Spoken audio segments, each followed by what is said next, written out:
ఓం గం గణపతయే నమః. స్వర్ణలక్ష్మి నమస్తే అస్తు. పరబ్రహ్మ స్వరూపిణి రాజ్యం దేహి ధనం దేహి సర్వ కామాంచ దేహి మే. మనం ఏప్రిల్ మంత్ యొక్క రాశి ఫలాల గురించి మాట్లాడుకుంటున్నాం. అందులో భాగంగా మనం మేషరాశి గురించి తెలుసుకున్నాం.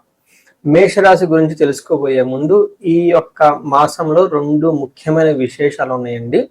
యాక్చువల్గా మూడు ముఖ్యమైన విశేషాలు ఉన్నాయి. అవేంటో తెలుసుకుందాం. ఫస్ట్ది, ఈ మాసంలో మనకి ఆపుతారా కదా, ఈ మాసంలో మూడు ముఖ్యమైన విషయాలని. ఒకటి, ఈ ఏప్రిల్ మంత్ లో మనకి 4 గ్రహాలు మారుతూ ఉన్నాయండి. అవేంటంటే సూర్యుడు, కుజుడు, బుధుడు, శుక్రుడు. ఈ 4 గ్రహాలు ఈ ఏప్రిల్ మంత్ లో మారుతూ ఉన్నాయి.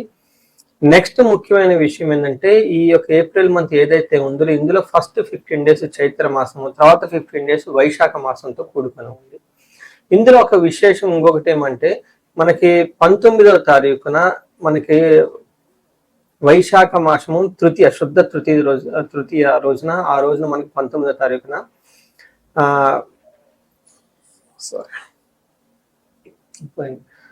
మనకి అక్షయ తృతీయ పండగ ఆ రోజు మనకు జరుగుతూ ఉందండి. ఇది చాలా ముఖ్యమైనది. అంతేకాకుండా వైశాఖ మాసంలో ఉదక కుంభదానం అంటారు. ఇది చాలా మందికి ఐడియా ఉండదు. ఒక ఉదక కుంభదానం అంటే నథింగ్ బట్ అంటే వాటర్ బాటిల్ అని మనం అనుకోవచ్చు. కుంభం అంటే ఒక చెంబు లాంటిది కానీ, పాత్ర లాంటిది కానీ, మనకి పూజా షాపుల్లో అమ్ముతూ ఉంటారు అన్నమాట. అలాంటి చెంబు లాంటిది, ఇత్తడిది కానీ, రాగిది కానీ తీసుకొని దాని నిండా నీళ్లు పోసి అందులో కొంచెం ఏదైనా జీలకర్ర కానివ్వండి, లేదంటే సుగంధ యాలకులు కానీ వేసేసి, ఒక చిన్న స్వీట్ కానివ్వండి, లేదంటే ఒక చిన్న బెల్లం ముక్క కనేసి ఆ నీటిని అలా దానం చేయటాన్ని ఉదక కుంభదానం అంటారు.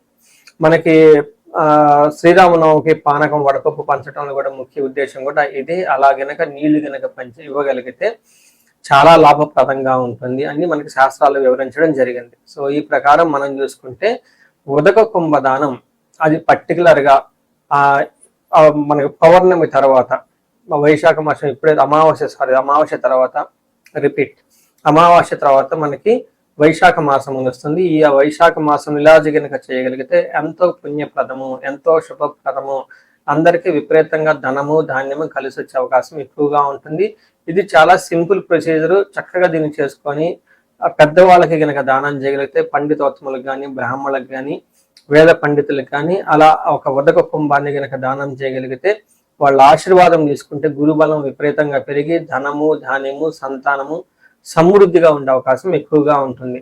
సో ఈ యొక్క ఏప్రిల్ మంత్ లో ఉన్న ఈ ముఖ్యమైన విశేషాలు, పండగలు మీరు తెలుసుకున్నారు కాబట్టి తగు విధమైన మీరు రెమెడీస్ లాగా చేసుకుంటే అంత బాగుంటుందండి. అందరూ చక్కగా ఉండాలని, ఈ రాశి వాళ్ళు అష్టైశ్వర్యాలతో ఉండాలని చెప్పేసి నేను కోరుకుంటున్నాను.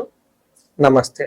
మనం చూసుకుంటే వీళ్ళకి ఎలా ఉందో మనం చూద్దాం. ఇందులో ఉన్న ఫస్ట్ నక్షత్రాలు కనుక చూస్తే, మృగశిర 3, 4 పాదాలు, ఆరుద్ర 1, 2, 3, 4 పాదాలు, పునర్వసు 1, 2 పాదాలంతా ఈ రాశిలో ఉంటారు.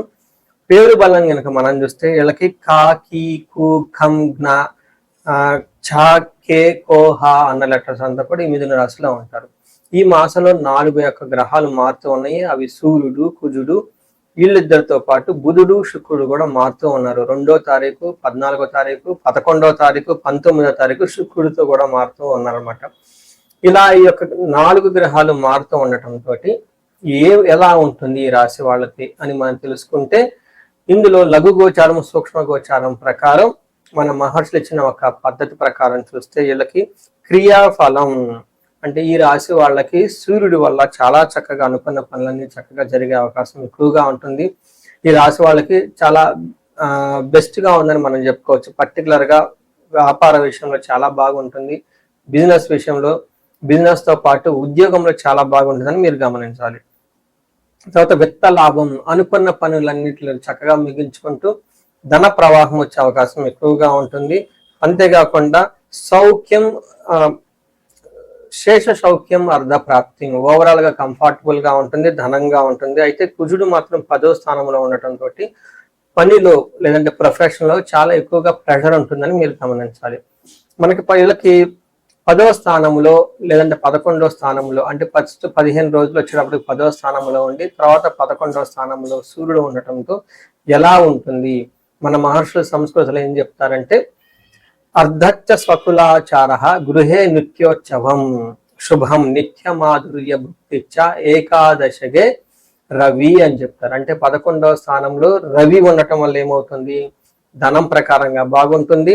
స్వకులాచార, వాళ్ళ యొక్క పద్ధతులు, ఇంటికి సంబంధించిన విధి విధానాలు, వాళ్ళ కులం ప్రకారం చక్కగా వస్తున్న వాటిలో పార్టీల్లోను ఫంక్షన్స్ లోను మంచి మంచి కార్యక్రమాల్లో పాల్గొంటూ ఉత్సాహవంతంగా ఉండే అవకాశం ఎక్కువగా ఉంటుంది. మంచి భోజనాలు చేస్తూ నిత్య మాధుర్య భుక్తిచ్చ అని చెప్తూ ఉంటారు.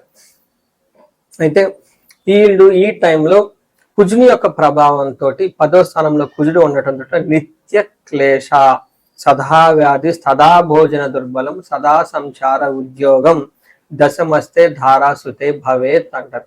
అంటే ఉద్యోగంలో వీళ్ళకి బాగా హడావుడిగా ఉండటం, ఇటు అటు తిరగటము, తర్వాత భోజనాన్ని అనేది టయానికి చేయకుండా ఇబ్బందులు పడే అవకాశం ఎక్కువగా ఉంటుంది.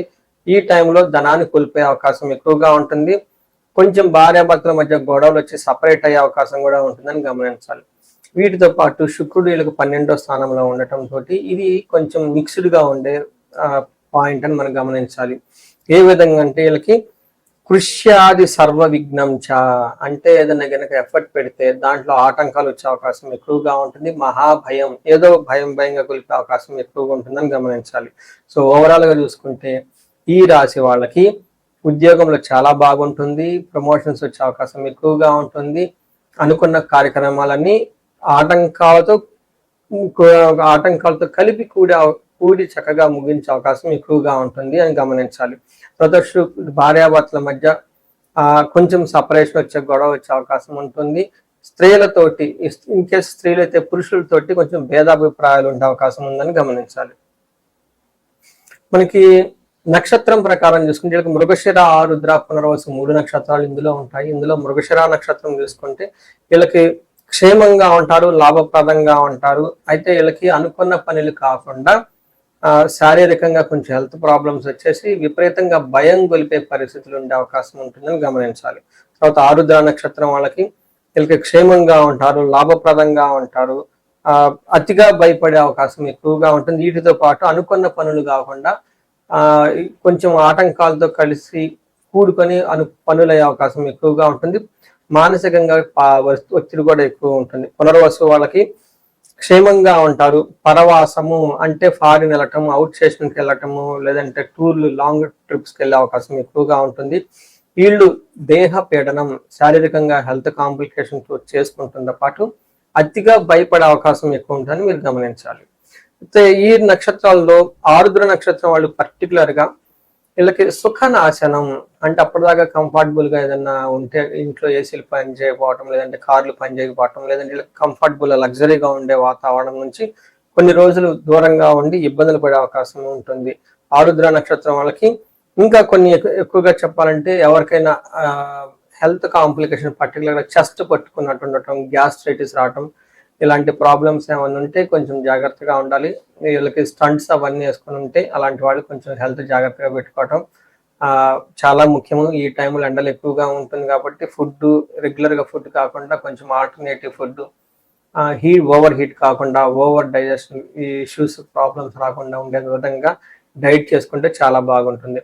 ఈ రాశి వాళ్ళు శుక్రవారం పూట చక్కగా అమ్మవారికి సంబంధించిన ఎనీ స్తోత్రం తీసుకోవటం, తులసి చెట్టును రెగ్యులర్ గా పూజించడంతో పాటు కందులు 1 కేజీ దానం చేసి సుబ్రహ్మణ్యేశ్వర స్వామి ఆరాధన చేయటము, లేదా జంట నాగులు కనుక పూజిస్తే చాలా చక్కగా ఉంటుంది. వీటితో పాటుగా ఈ రాశి వారికి అష్టైశ్వర్యాలు కలగాలని, భోగభాగ్యాలు కలగాలని చెప్పేసి కోరుకుంటున్నాను. నమస్తే. ఎంతో